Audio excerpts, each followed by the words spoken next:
మార్కెట్లో ఏ కోర్స్ చేసినా రెండేళ్ల ముచ్చటే. కానీ ఏఐ అండ్ డేటా సైన్స్ నేర్చుకుంటే రాబోయే 10 ఏళ్ల వరకు మీ కెరియర్ కి తిరుగుండదు. అది ఒక్క ఇన్నోమాటిక్స్ తోనే సాధ్యం. అలా అబిఎంజే అని మైకిల్ జాక్సన్ ఫ్యాన్ గా అబిఎంజే. ఎలా నడుస్తుంది సీజన్? బాగుంది, సీజన్ కూడా చాలా బాగుంది. ఇంక బయట రెస్పాన్స్ కూడా అంత ఎదిరిపోయింది. పండు వినర్ అవుతాడా?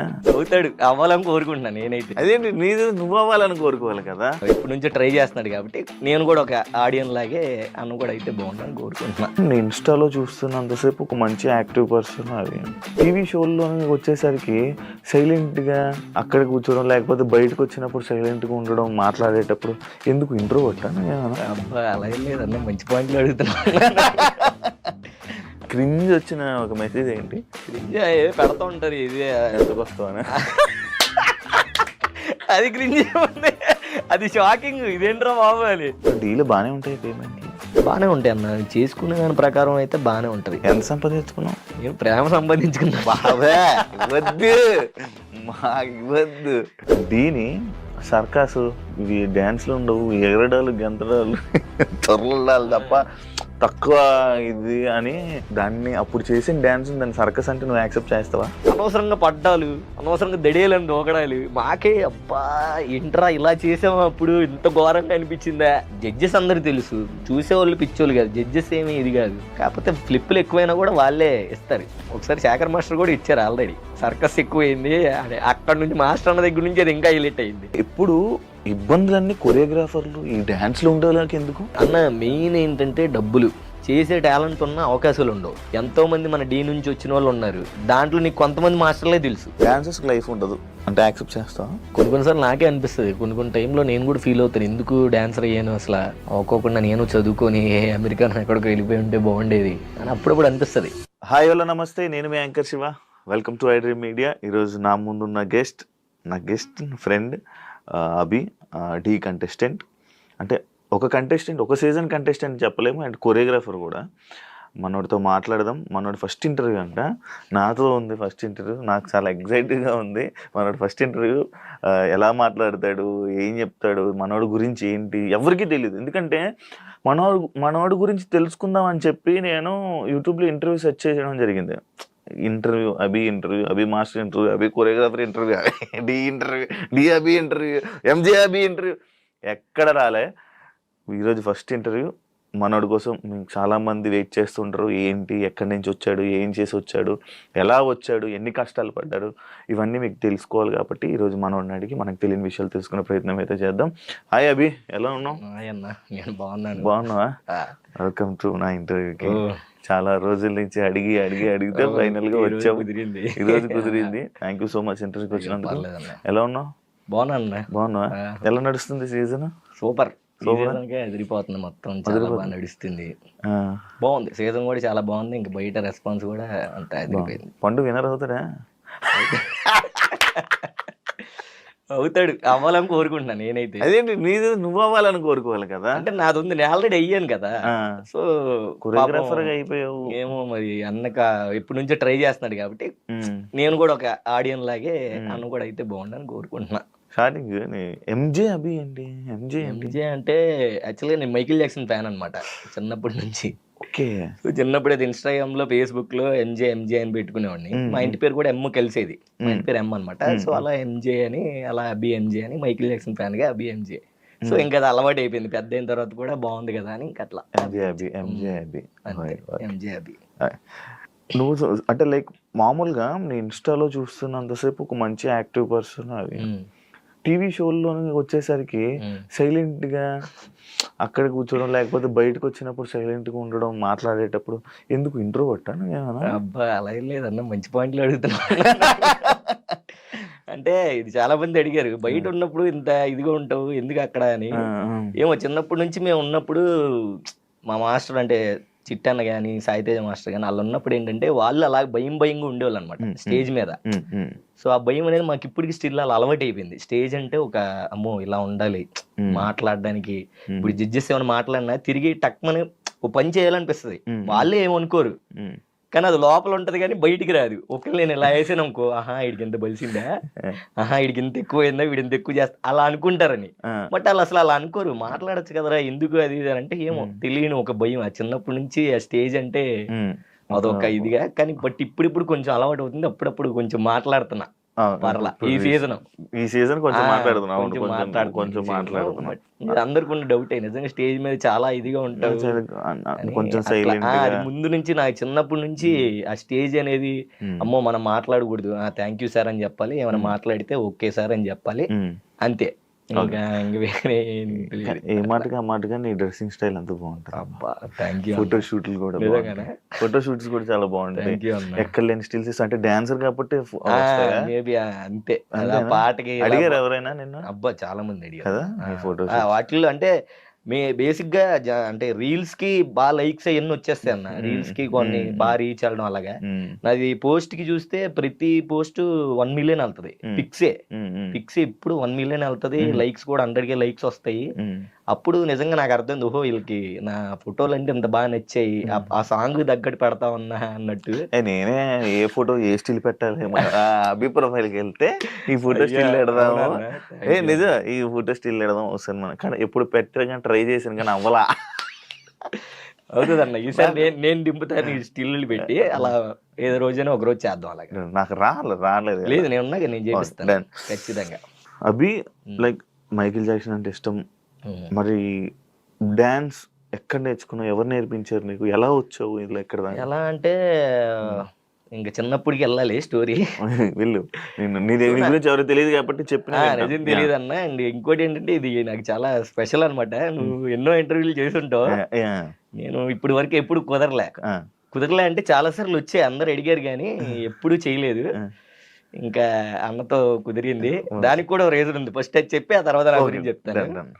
ఇంతకు ముందు ఏంటంటే యాంకర్ శివ అన్న ఇంటర్వ్యూలు అంటే అసలు నాకు వెళ్ళబుద్ధి కాదు, అమ్మో ఇంటర్వ్యూలు అంటే ఇలా ఉంటే బాబు వెళ్ళొద్దని. బట్ ఆఫ్టర్ బిగ్ బాస్ అసలు మా అమ్మ మీకు చాలా మంచి ఫ్యాన్ అనమాట. మీ గురించి నేను తెగ చూసేవాడిని, మీ గురించి కానీ బిందు మాధవి గారి గురించి కానీ అసలు బాగా చూసేవాళ్ళం. సో అప్పటి నుంచి ఆ తర్వాత ఇంకా మనం కలవడం, ఇంకా ఇంటర్వ్యూలు ఓకే ఇంక చేస్తే అన్నతోనే చేద్దాం అని ఇంకా ఇప్పటి నుంచో మనం అనుకొని ఇది నాకు చాలా స్పెషల్ ఇంటర్వ్యూ అనమాట. Thank you so much.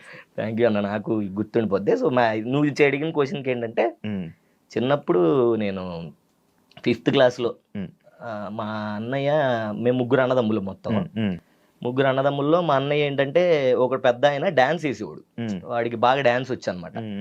So వాడి స్కూల్ యానివర్సరీ అప్పుడు యాన్యువల్ డేకి ఒక సాంగ్ డాన్స్ చేస్తున్నాడు. డాన్స్ చేసినప్పుడు ఏమైందంటే, అన్న కొంచెం టెన్షన్ వస్తుంది, పర్లేదు చెప్పు, ఏం కాదు, ఫ్రీగా లెంత్ ఎక్కువ చెప్తున్నాను అలాగే లేదు, హ్యాపీగా చెప్పు. ఇంకా చాలా లెంత్లు ఉన్నాయి, 3 గంటల ఇంటర్వ్యూలు కూడా ఉన్నాయి. అసలు లెంత్ లేదు, చెప్పు నువ్వు చెప్పు, నేను హ్యాపీగా వింటా. ఓకే, నీ స్టోరీ కాబట్టి ఫస్ట్ టైం కాబట్టి చెప్పు. సో అట్లాగా అన్నయ్యకి యాన్యువల్ డే జరుగుతున్నప్పుడు అన్నయ్య డాన్స్ పర్ఫామ్ చేస్తున్నప్పుడు అప్పుడు వాడు అసలు జనాలందరూ ఫుల్ ఏలలో విజిల్స్ కొడితే కొట్టాలి సాంగ్ వేసాడు అనమాట. జనాలందరూ ఫుల్ గా ఏలలో విజిల్స్. మా నాన్న అయితే వాడికి పక్కకి పిలిచి అప్పుడు 90 రూపీస్ ఇచ్చాడు వాడికి, ఆ డాన్స్ నచ్చి. అప్పట్లో 10 రూపాయలు ఇవ్వడమే అసలు ఎక్కువ.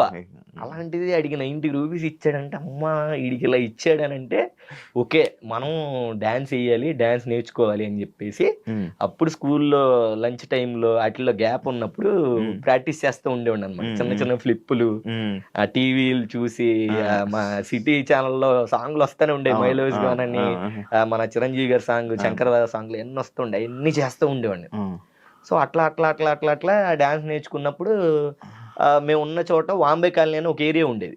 ఆ వాంబే కాలనీ ఏరియాలో పలానా డాన్స్ మాస్టర్ అని చెప్పేసి ఒకళ్ళు ఉన్నారు, వాళ్ళ దగ్గర వాళ్ళు డాన్స్ నేర్పిస్తారంట, అది ఇది అని చెప్పేసి చెప్పారు ఒకడు ఫ్రెండ్. విజయవాడలోనే అలా జరిగింది. సో మేమందరం ఒక గ్రూప్, ఒక 5గురు అన్న ఫ్రెండ్స్ చిన్నప్పటి నుంచి. నా ఫ్రెండ్స్ ఎవరంటే చిన్ని, కరుణ్, రాజేంద్ర, లక్ష్మణ్, నేను. ఇప్పటికీ మేము 5గురు అలాగే ఉన్నాం. సో మేము 5గురం డాన్స్ నేర్చుకున్నాం. నేను వేస్తే వీడు అలా మేము 5గురం స్కూల్లో అయితే డాన్స్ స్టార్ట్ చేస్తాం. చెయ్యంగానే అరే ఇలా కాదు, అట్లా కాంపిటీషన్ స్టార్ట్ అవుతుంది, అక్కడికి వెళ్ళి డాన్స్ చేద్దాం అని చెప్పేసి అందరూ అనుకున్నప్పుడు అప్పుడు మన చిట్టి మాస్టర్ దగ్గరికి వెళ్ళాం. వెళ్ళంగానే వేయండి డాన్స్ అన్నాడు, వేసాం అందరం.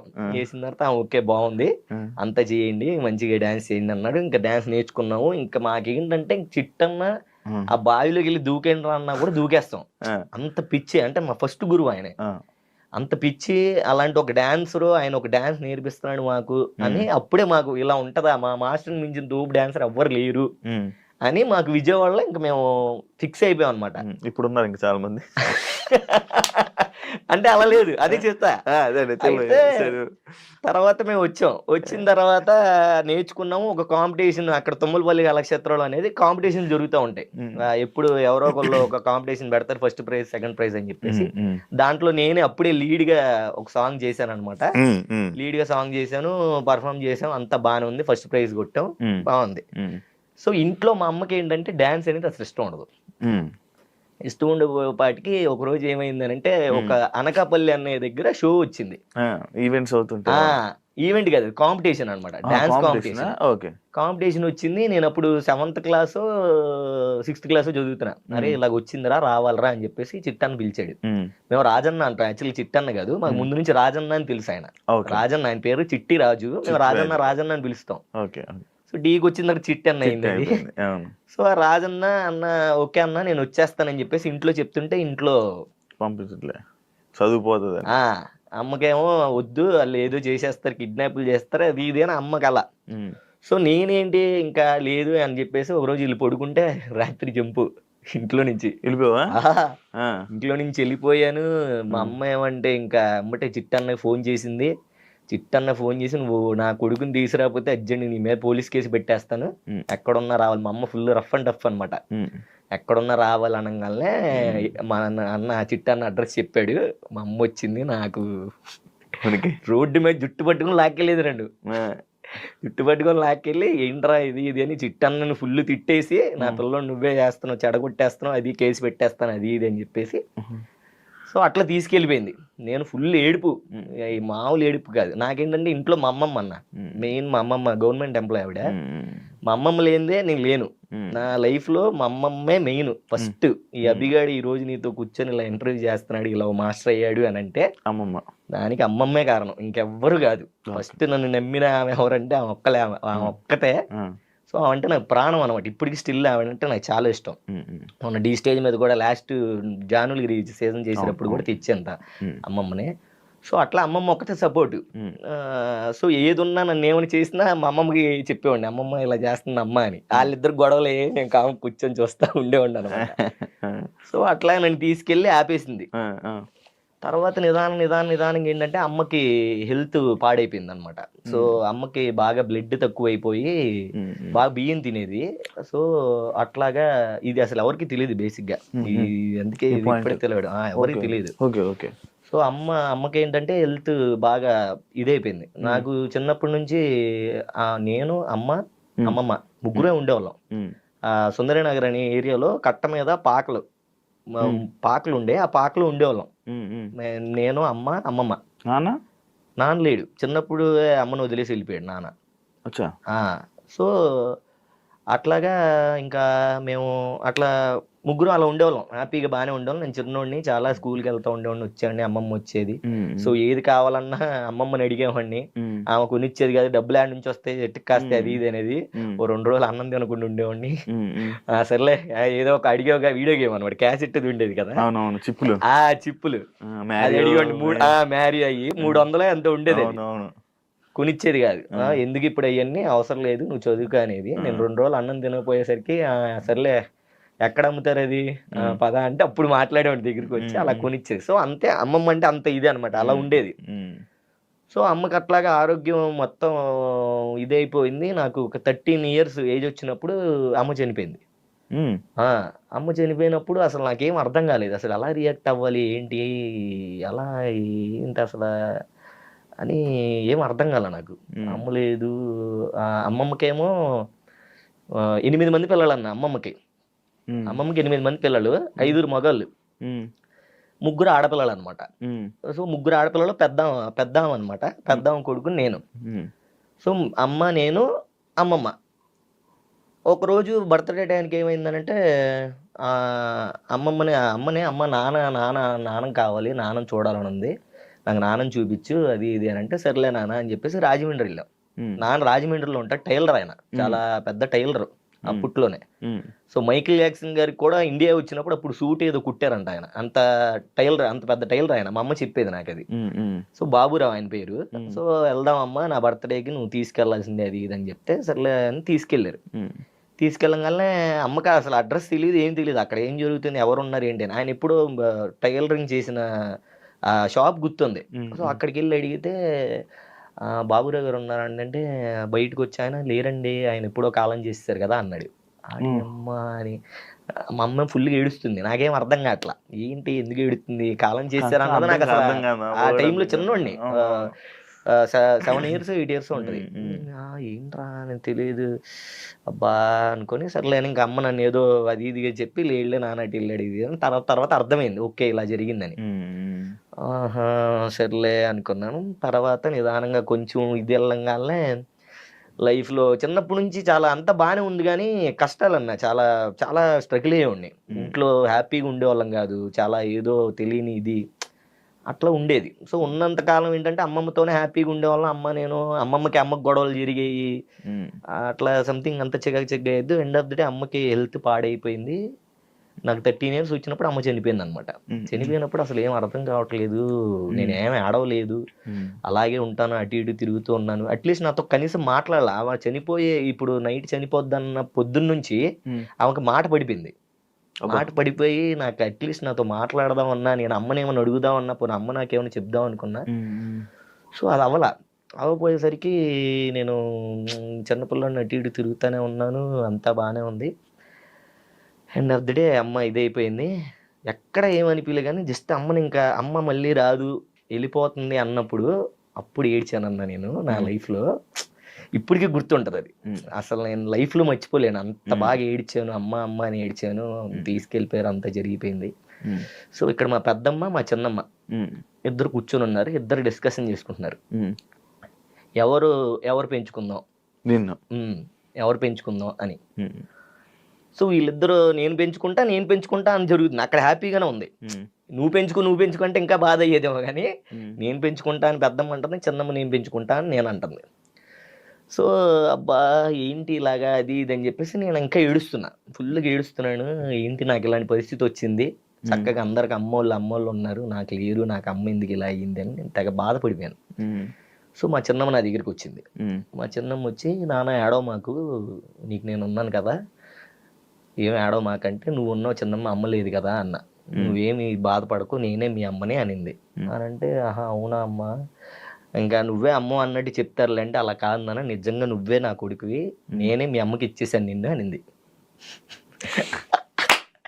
ఆ సిచ్యువేషన్ లో ఏది నమ్మాలి, అసలు ఎలా నమ్ముతావు? ఏమో నన్ను ఓదార్చడానికి చెప్తుందేమో అనుకుంటున్నా నేను. అమ్మ లేదు అంటే నిజం నాన్న, నేను నీ మీద ఉట్టేసి చెప్తున్నా, నువ్వే నా కొడుకువి అనింది. నాకు మైండ్ పోయి ఏం మాట్లాడుతున్నావు అమ్మ, నేను అసలు నమ్మను అన్న. అప్పుడు బర్త్ సర్టిఫికేట్ తెచ్చింది. దాంట్లో నా ఇంటి పేరు వేరు, బండి అని ఉంటది. దాంట్లో ఏంటంటే అమ్మోళ్ళ ఇంటి పేరు ఉంటది, మా చిన్నమ్మోళ్ళ ఇంటి పేరు ఉంటది. యాక్చువల్గా ఇప్పుడు నేనున్నది ఏంటంటే మా అమ్మది, దీంట్లో ఇంటి పేరు వేరు, దాంట్లో ఇంటి పేరు వేరు. అప్పుడు బర్త్ సర్టిఫికేట్ చూపించగల అప్పుడు నాకు పోకిరి లెవెల్ ట్విస్ట్ అసలు బయటిది ఎవరికి తెలియదు బేసిక్ గా. పోకిరి లెవెల్ ట్విస్ట్ ఏంట్రా ఏం జరుగుతుంది అసలు ఏం అర్థం కావట్లేదు. ఇది నిజమేనా అంటే నిజం నాన్న, చిన్నప్పుడు అమ్మకి ఇలాగ పిల్లలు లేకపోతే, మా అక్కకి పిల్లలు లేకపోతే, నాకు నిన్ను పెంచుకునే ఇది లేక, మా అక్క బాధ చూడలేక నేను నిన్ను మా అక్కకి ఇచ్చేసాను, నువ్వు నా కొడుకువే నాన్న అనగానే నాకు ఇంకా ఫ్యూజులు అవుట్. ఏం మాట్లాడాలో ఏం చేయాలో అర్థం కాలే. ఇప్పటికి స్టిల్ అమ్మని, ఇప్పుడు సొంత అమ్మ ఉంది, చిన్నమ్మ అని పిలుస్తా.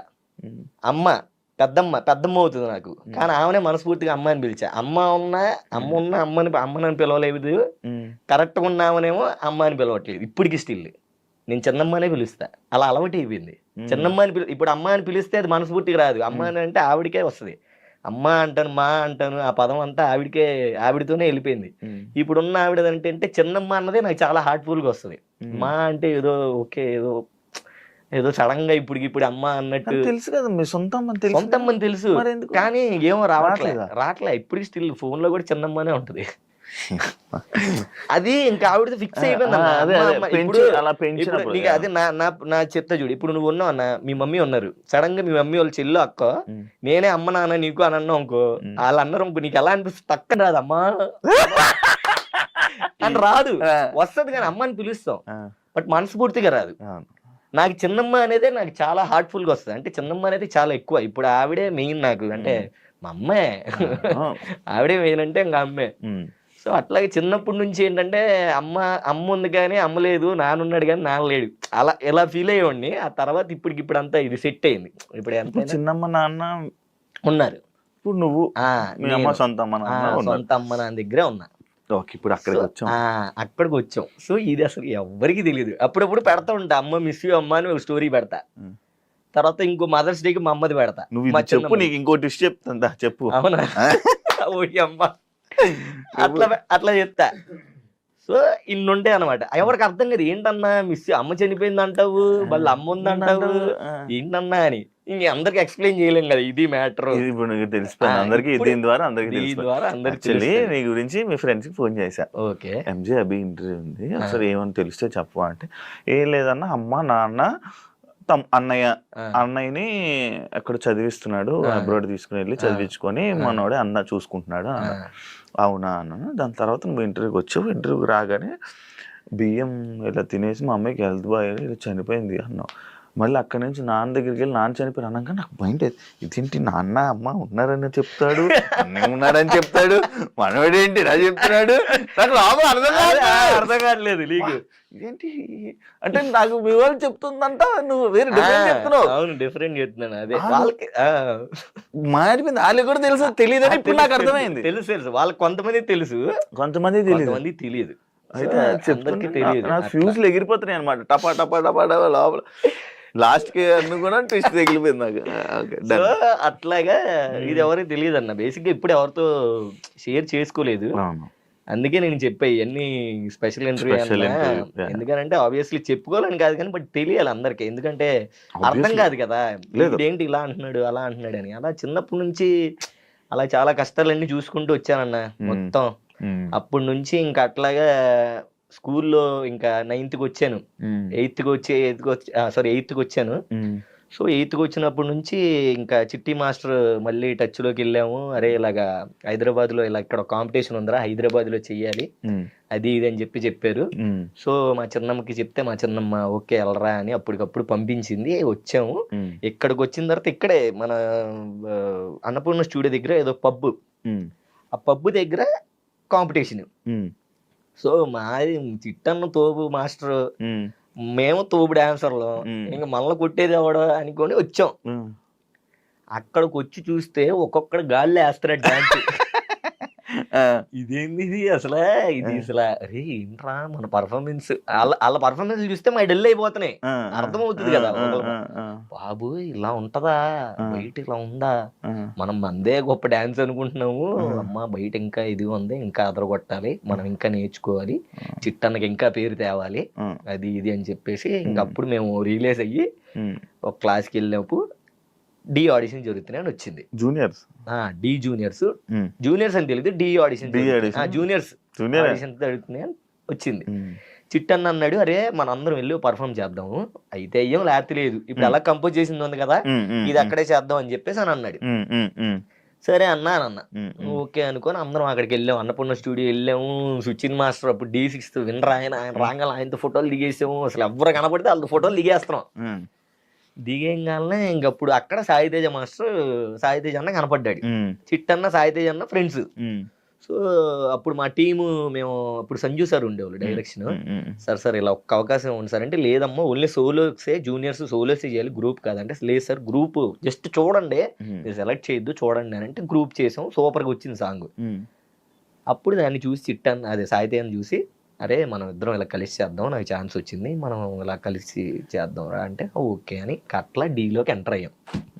చరణ్ తేజ్ అని చెప్పేసి బొడ్డోడు ఉండేవాడు, వాడికి మేము సైడ్ డాన్సర్ చివరి ఎక్కడో వేసేవాళ్ళం. కానీ ఆ డి జూనియర్స్ డేస్ బాబు అన్న మేము కష్టపడినట్టు నిజంగా. మా బ్యాచ్ ప్రతి సీజన్ చేసావంట కదా? ప్రతి సీజన్ అన్న, ప్రతి బ్యాక్ season. బ్యాక్ డ్రాప్ ఆ, 10 వరకు back. చేసావు కదా. నైన్త్ అదే చెప్తా, 9th వరకు చేసుకుంటూ వెళ్ళా డి. అప్పుడు ఏంటంటే డి వెళ్తే 1 month చేయాలి ప్రాక్టీస్.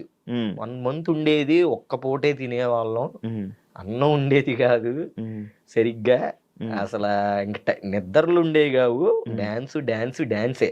ఇంట్లో ఫోన్ చేసి ఏమైనా తిన్నామంటే ఇప్పుడే బిర్యానీ ఇప్పించారు తిన్నాము అని చెప్పేవాళ్ళం. కానీ తినేవాళ్ళు కాదు మీరు. అట్లా తినేవాళ్ళం కాదు. సో నాకేంటంటే మా మామ ఎప్పుడు, నేను సోకు ఎక్కువ మనకి బట్టలు ఇట్లా చిన్నప్పటి నుంచే. సో 1000 రూపాయలు ఇచ్చేది అప్పుడు, వచ్చేటప్పుడల్లా 1000 రూపాయలు ఇచ్చేది. సర్లే ఆ 1000 రూపాయలు దాచుకునేవాడిని. ఇంకా ఇక్కడేమో ఆకలి సిచ్యువేషన్ ఎక్కువయ్యేది. 1000 రూపాయల నుంచి ఒక 100 తీసేవాళ్ళం. వీళ్ళందరూ మా 5గురిని తినేవాళ్ళం. మళ్ళీ అరే ఇంకో 100 తీరా తిందాం అంటే మళ్ళీ అలా వెళ్ళేటానికి ఒక 500 ఉంచుకునేవాడిని. 500 ఉంచుకునే టైంకి వీళ్ళు ట్రావెలింగ్ కూడా ఇచ్చేవాళ్ళు కాదు సరిగ్గా, తినడానికి ఉండేది కాదు వెళ్ళేటప్పుడు. అరే ఇలా లేవురా అంటే మళ్ళీ 500 తీసి మా వాళ్ళకి పెట్టి మళ్ళీ ఆ ఛార్జీలకి అన్ని సెట్ చేసుకుని బట్టలే ఏమిలే అట్లాగా చిన్నప్పటి నుంచే ఇది ఉంది. సో అట్లా ఉండేవాళ్ళం. సో అట్లాగే జర్నీ చేస్తూ ఒక 10 మంది వచ్చాం విజయవాడ నుంచి. 10 మంది కాస్త 7 అయ్యాడు, 7 కాస్త 5 కాస్త 3 కాస్త 2 కాస్త ఒక్కడు. అదే ఒక్కడు నేను స్టేబుల్ గా అలా నిలబడి ఇప్పుడు నీ పేరు తెచ్చుకున్నా. సో స్కూల్లో ఏమైందనంటే 10th వచ్చాం. 10th వచ్చిన అప్పుడే ఎంటర్ అయ్యాను అన్న 10th కి. మా master principal sir Mohan sir అని ఉండేవాళ్ళు. ఆయన ఏమో ఇలా డాన్సులు ఇన్సిడెంట్ అవ్వదు, నువ్వు అయితే అటైన్ ఉండు లేకపోతే ఇటైన్ ఉండు, నీ వల్ల మా స్కూల్కి బ్యాడ్ నేమ్ అవుతుంది, నీకు అసలు హాజరు లేదు అది ఇది అని చెప్పేసానంటే నేను అదే అటెండెన్స్ లేదు అది ఇది అని అంటే లేదు అవసరం లేదు, నా స్కూల్ ఏం అవసరం లేదు, నేను మానేస్తానులే అది ఇది అని ఆయనకి చెప్పేసి వచ్చా. ఇంక ఇంటి దగ్గర కూడా అలాగే జరిగింది. ఇంట్లో మా చిన్నమ్మ, అప్పుడు అమ్మ చిన్నమ్మ అది ఇది స్కూల్ డ్రెస్ కావాలి నాకు, స్కూల్ డ్రెస్ ప్యాంట్లు కొనిచ్చండి, నిక్కర్లు వేసుకుని వెళ్ళామండి, ప్యాంటు కొనిచ్చండి అప్పుడు నేను వెళ్తాను, మళ్ళీ 10th క్లాస్ అన్నారు, బుక్స్ ఎంత అయ్యిద్ది అది ఇది అని అంటే, స్కూల్ డ్రెస్ అన్నీ ఎందుకు, డీకి వెళ్తాను అన్నావు కదా, మళ్ళీ ఇంకా స్కూల్ డ్రెస్ కొని ఎందుకు, నువ్వు స్కూల్కి వెళ్ళాలి డీకి వెళ్తాను అన్నావు వెళ్ళని అమ్మ చిన్నగా ఇచ్చింది హింట్ చిన్నమ్మ. అబ్బా సాలరా బాబు ఇంక అనుకోని అప్పటి నుంచి ఇంకా డీలోనే ఉన్నానన్న. ఇంకా డీలోనే ఉండి చిట్టి మాస్టర్కి ఛాన్స్ వచ్చింది. సాయితేజ్ అన్న దగ్గర నుంచి మేము చిట్టన్నతోనే వచ్చాం కాబట్టి చిట్టన్న దగ్గరికి వెళ్ళిపోయాం. చిట్టన్న దగ్గరికి వెళ్ళిపోయిన తర్వాత ఇంకా అక్కడ నుంచి చిట్టన్నని ఇది చేయాలి, లేపాలి, మా చిట్టన్నని మాస్టర్ చేయాలని. ఇంకా అప్పుడు నేనేంటంటే డి జూనియర్స్ 2 నుంచే కొరియోగ్రఫీ స్టార్ట్ చేస్తా. కొరియోగ్రఫీ చేయడం నిదానంగా కొంచెం కొరియోగ్రఫీ చేయడం, అలాగా ఎడిటింగ్, సాంగ్స్ ఎడిటింగ్ నేర్చుకోవడం, అలాగా అది ఇది అని నేను ఇంకా మొత్తం అంతా స్టార్ట్ చేశాను. సో చిట్టన్న, నేను, మధ్యలో మన చైతన్య అన్న, ముగ్గురం కలిసి ఆడిషన్ వచ్చినప్పుడు నితిన్ అన్న, భరత్ అన్న అప్పుడు డైరెక్టర్స్. సో ఇంకా ఆడిషన్ ఇచ్చాము. డి జోడి 9 అనమాట. ఇది ఇంకొక ట్విస్ట్, ఇది ఇక్కడ ఇంకో ట్విస్ట్ ఉంటుంది. నేను విన్న ట్విస్ట్ కాదా అనేది నాకు తెలియాలి. విన్న ట్విస్ట్ కాదు మరి, నువ్వు చెప్తున్నారు చెప్పండి, నీకు ఛాన్స్ ఇవ్వట్లా, మొత్తం నేనే అదే నాకు హ్యాపీ, ఇలా ఇంకా హ్యాపీ. అదేలే అయితే అంటే అలా ఉంది మరి. అవును, కలిసిపోతుంది అలాగా. డి జోడి ఆడిషన్ స్టార్ట్ చేసాం. 3 సాంగులు చేయమన్నారు. ప్రాపర్టీతో ఒక సాంగ్ చేయమన్నారు, మాస్ సాంగ్ ఒకటి, ఇంకోటి ఏమన్నా హిప్ హాప్ టైప్ లో ఏమైనా సాంగ్ చేయమన్నారు. సో అన్ని 2, ఒక సాంగ్ చైతన్య చేశాడు, ఒక సాంగ్ చిట్టాన్ని చేశాడు, 2 సాంగులు చిట్టాన్ని చేశాడు. ఇంకోటి నేను హిప్ హాప్ సాంగ్ అన్న దాంట్లో నేనే లీడ్గా చేశా. సో లీడ్గా చేశాను. మా 5 మా ఫ్రెండ్స్ అందరూ ఉన్నారు.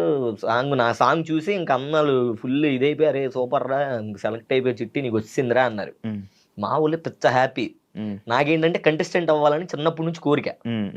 డీజే 2 కాడి నుంచి నేను కంటెస్టెంట్ అవుతాను, రాజుగాడి మీద కానీ సోమేష్ గడి మీద కానీ వాళ్ళ మీద నేనే సీనియర్, డాన్స్ కూడా నేనే బాగా చేసేవాడిని. అవును. సో అట్లాగా ఇంకా సెలెక్ట్ అయ్యాము. ఓకే, చిట్టన సెలెక్ట్ అయ్యాడు, నేనే లీడ్ వేసాను, నేను కూడా సెలెక్ట్ అయిపోయాను. ఇంకా అమ్మ రే ఇంకా కంటెస్టెంట్ అయిపోయావని మా ఫ్రెండ్స్ అందరూ ఇంక ఎత్తేసారు నన్ను. కంటెస్టెంట్ అయిపోయావు, అన్న మాస్టర్ అయిపోయి నువ్వు కంటెస్టెంట్, అరే ఇప్పుడు ఎమ్మటే విజయవాడ వచ్చేయాలి అలా అన్న మాకు, మేము విజయవాడ వెళ్తాం, నువ్వు దగ్గరుండి అన్న దగ్గరుండి మంచిగా ఫ్లిప్స్ అవన్నీ నేర్చుకుంటూ ప్రాక్టీస్ చేస్తూ ఉండి అన్నారు. ఓకేరా, ఈ టైంలో ఎందుకు వెళ్తాను ఇంటికి, ఇది కూడా ఏంటంటే షూటింగ్ అయిపోగానే ఇంటికి వెళ్ళిపోవాలని ఉండేది. అంటే ప్రశాంతంగా ఎప్పుడు అయిపోద్దారు బాబు వెళ్ళిపోవాలి ఇంటికి అని. సో ఇప్పుడే అలాగే వెళ్ళాం రా బాబు, ఇప్పుడు నేనే కదా చేసేది, మనమే చేసేది, ఎలా వెళ్తాం అలా వెళ్ళంలే అని చెప్పేసి ఇంక అట్లా ఉన్నా.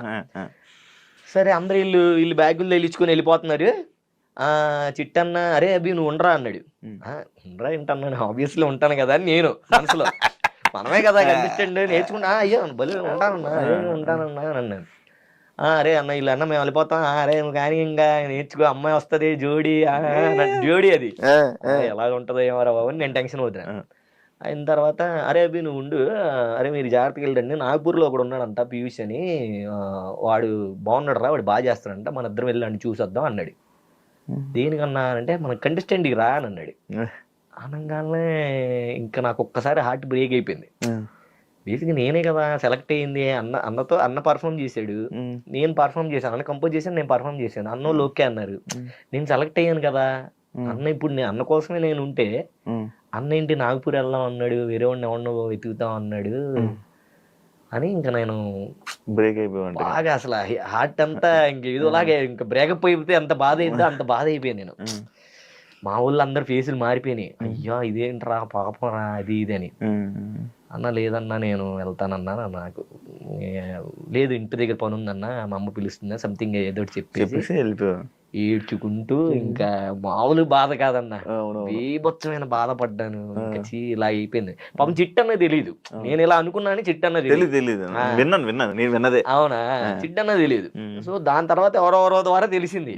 అప్పుడు అన్నప్పుడు రే నువ్వు కంటెస్టెంట్ ఏంట్రా, నువ్వు కొరియోగ్రాఫర్ రా, నువ్వు కొరియోగ్రఫీ మెటీరియల్ ఆ టైప్ లో ఆలోచించారు, నువ్వు కంటెస్టెంట్ అంటే ఒక సీజన్ చేసి వెళ్ళిపోతావు, కొరియోగ్రాఫర్ అయితే అదే సీజన్ కంటిన్యూ అవుతూ ఉంటారు రా, నువ్వు కొరియోగ్రఫీ చేయి అన్నాడు. అక్కడ